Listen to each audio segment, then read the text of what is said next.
En manchette aujourd'hui, le chauffeur Tommy Roy retrouve sa liberté en attente de son procès et déficit fiscal, la région en donne beaucoup plus qu'elle n'en reçoit. Le TVA Nouvelle Midi commence maintenant.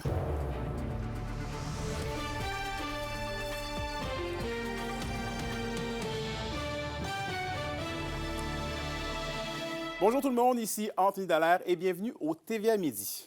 On débute le bulletin dans le monde judiciaire. Tommy Roy, accusé d'avoir happé mortellement un adolescent de 17 ans dans le quartier Grenada-Rouyn-Noranda il y a 2 semaines, a été libéré ce matin en attente de la suite des procédures judiciaires. La juge au dossier n'a donc pas retenu la demande de la couronne qui s'opposait à sa remise en liberté et qui craignait pour la sécurité et la confiance du public. Plusieurs conditions ont été imposées à l'accusé, dont une caution de 1 500 $, l'obligation de résider chez sa mère, ne pas consommer d'alcool et l'interdiction de conduire. Roy doit aussi s'engager à participer à un suivi thérapeutique pour problème d'alcool. Une ordonnance de non-publication nous empêche de décrire certains éléments de preuve de la couronne, notamment sur le déroulement de la soirée de l'accusé qui avait été présentée lors de l'enquête sous remise en liberté plus tôt cette semaine. Et toujours dans le monde judiciaire, une entente a été déposée ce matin au Palais de justice de Val-d'Or concernant le dossier de l'enseignant Jean-Pierre Colas. Rappelons que ce dernier a été agressé sexuellement plusieurs victimes entre 1972 et 1993 en tant qu'enseignant à la polyvalente Le Carrefour de Val-d'Or. Jusqu'à maintenant, 8 victimes ont été identifiées dans cette histoire, mais plusieurs autres pourraient s'ajouter à la liste dans les prochaines semaines. Parmi les victimes qui auront été identifiées, elles seront catégorisées en 4 paliers en fonction de la gravité des actes qu'elles ont subis. Un montant total allant de 1,4 et de 3,5 millions de dollars versés par le Centre des œuvres scolaires sera divisé entre les victimes. La juge Marie-Hélène Montminy devra officialiser cette décision prochainement. Je voulais juste parler du silence. Je n'étais pas pour l'argent, je n'étais pas du tout là-dessus. La lettre d'excuse, c'est un détail. Je veux juste que ça se parle, que la culture du silence de toute une société arrête. Quand tu le sais que la femme est battue, tu es responsable du prochain coup de poing si tu fais rien. On invite toute personne qui aurait eu des relations sexuelles avec Jean-Pierre Colas alors qu'il était professeur et que la personne était élève à nous contacter au bureau La Pointe Légale, 514-688-9169, lapointelégale.ca pour nous parler de leur histoire, puis on pourra regarder avec eux s'ils peuvent être visés par l'entente. Et parlons économie maintenant. L'Abitibi-Témiscamingue affiche un déficit fiscal annuel estimé jusqu'à 822 millions de dollars par rapport à Québec. C'est ce que révèle une étude menée par Avisio Conseil. C'est donc un déficit fiscal annuel estimé entre 666 et 822 millions par rapport à la contribution de la région au Trésor public. Une situation que dénoncent les différents élus de la région réunis aujourd'hui du côté du Témiscamingue. Pour Jacqueline Bégin, le président de la conférence des préfets, la région doit être traitée par le gouvernement à la hauteur de sa contribution à l'économie de la province. Pour lui, des mesures équitables doivent être mises en place pour faciliter le développement de la région. D'ailleurs, l'étude a été dévoilée en marge du rassemblement municipal de la région qui se déroule actuellement à Lorrainville, au Témiscamingue. Plusieurs élus municipaux sont sur place depuis hier soir où le chef d'antenne de TVA Nouvelle, Pierre-Olivier Zappa, y présentait une conférence discussion. La médaille régionale a été remise à Pascal Roux, président de l'UPA régional, et à Paul-Émile Barbeau, médecin fondateur de Mission Tournesol. Ce n'est donc pas une, mais 2 médailles qui ont été remises exceptionnellement cette année en raison de la qualité des candidatures soumises à la conférence des préfets de l'Abitibi-Témiscamingue. Et parlons d'aménagement municipal maintenant. La ville de Rouyn-Noranda a présenté hier soir la version révisée du projet de quartier du lac Noranda dans le secteur Sénator. La nouvelle mouture du projet prend en compte la protection du milieu humide du secteur et se présente sous le concept d'éco-quartier. Il proposera un total de 207 unités d'habitation en plus de voies partagées par les automobilistes ainsi que les piétons. Rappelons que le projet vise notamment à relocaliser les résidents du quartier Notre-Dame qui sont ciblés par la zone tampon près de la Fondée Horn. Le projet devrait s'achever dans un peu plus de 2 ans, soit à l'automne 2027. On écoute Sylviane Legault, la coordonnatrice aux relations avec le milieu de la ville de Rouyn-Noranda. Bien, c'est une très bonne idée qu'on fasse un quartier, qu'on pense, qu'on intellectualise un quartier complet pour l'aménagement. Par contre, il y a des zones qui n'ont pas été aménagées que je questionne. Je me dis, quand on pense à un quartier, on le pense au complet. On a commencé à présenter un écoquartier, mais on est de plus en plus loin de l'écoquartier. L'évolution du projet se poursuit, ça progresse bien. L'échéancier qu'on anticipait au départ, on le maintient. Ça attire, ça inspire. On entendait toutes sortes d'idées ce soir. Les gens, ça les inspire. Tant mieux. On essaie de faire différemment. Et on se déplace maintenant sur nos routes. Le ministère des Transports lance un appel à la prudence aux automobilistes alors que la crue des eaux se poursuit.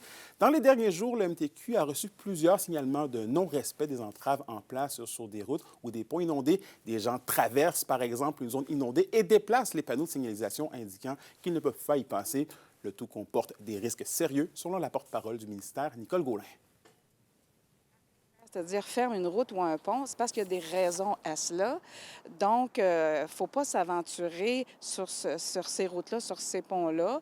On peut tomber en panne, on peut être entraîné en dehors de la route, même s'il y a des balises, ça se peut qu'à un moment donné, elles soient elles-mêmes recouvertes.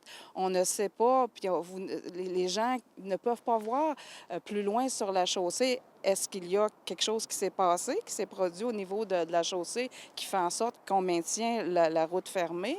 Par ailleurs, par rapport au pont, même s'il n'y a plus d'eau sur le pont lui-même ou sur la route, même si la route est sèche, si le pont demeure fermé, encore là, c'est parce qu'il y a des enjeux de sécurité. Le ministère ne procédera pas à la réouverture d'un pont tant qu'il n'y aura pas procédé à une inspection de ce pont-là, parce qu'il peut être survenu des dégâts à la structure. Et du côté des grèves, maintenant, c'est aujourd'hui que se rassemblent plusieurs jeunes autour d'une grève pour dénoncer l'interdiction à venir du cellulaire dans les écoles du Québec.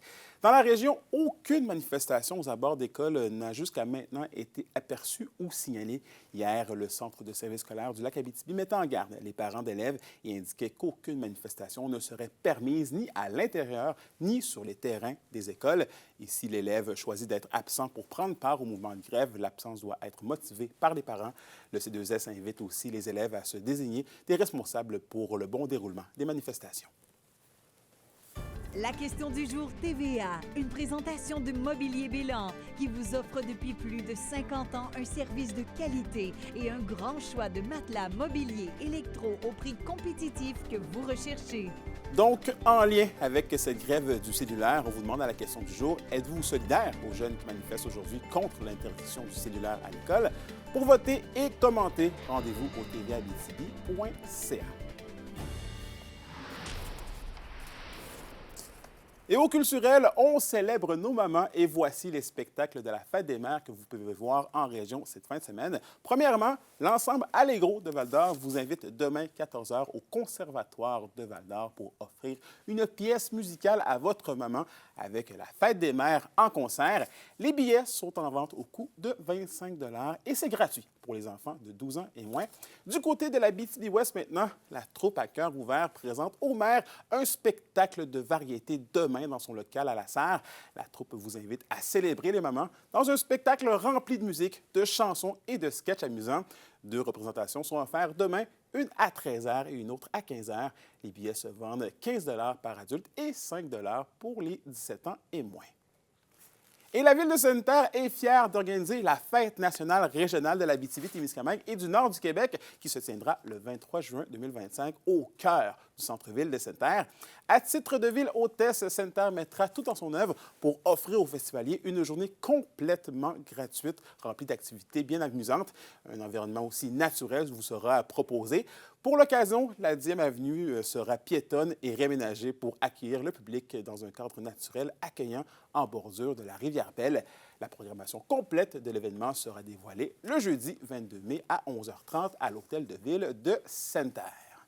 Les SADC de l'Abitibi-Témiscamingue et du nord du Québec vous présentent la bonne nouvelle économique TVA. Avec des investissements de plus de 80 millions de $, les sociétés d'aide au développement des collectivités ont fait une réelle différence pour près de 3000 entreprises au cours de la dernière année financière, en plus de soutenir 947 projets collectifs. En Abitibi-Témiscamingue et dans le nord du Québec, ce sont plus de 8,5 millions de $ qui ont été investis auprès de 286 entreprises. Les SADC, partenaires de l'économie de la région. Et au sport, 2 joueurs des Foreurs de Val-d'Or sont nommés pour les Rondelles d'or. Les Rondelles d'or sont 7 trophées les plus prestigieux de la LHJMQ. Philippe Veilleux pourrait donc mettre la main sur le trophée David Desharnais, remis au joueur le plus gentilhomme tout en étant efficace. Veilleux a connu une excellente deuxième saison à titre de troisième meilleur marqueur de la Ligue. Il a cumulé 40 buts et 22 aides en avantage numérique. Et Benjamin Cossette-Ayotte, lui, est nommé pour le trophée Raymond Lagacé, remis à la recrue défensive de l'année.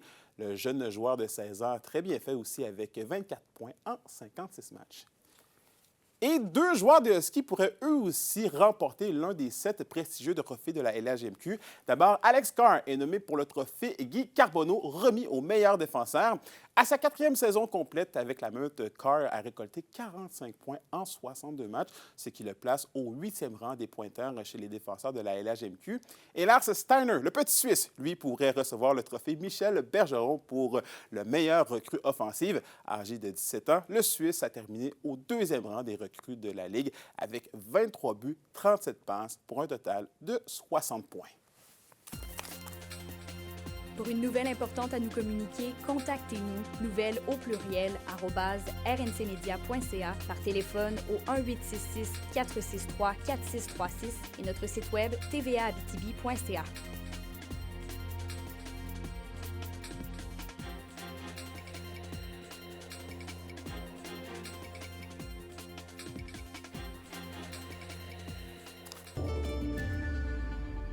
Et à la météo de la BTB-Témiscamingue pour aujourd'hui, bonne nouvelle, c'est du soleil pour tous les secteurs avec des maximums entre 15 et 16 degrés Celsius. Pour ce soir et cette nuit, le ciel restera dégagé et les minimums devraient se chiffrer entre 0 et 1 degré Celsius. Et voilà, c'était vos informations régionales. Merci encore une fois d'avoir été des nôtres. Nous, on se dit bien évidemment à ce soir pour le bulletin 18h et la suite des choses. D'ici là, prenez soin de vous.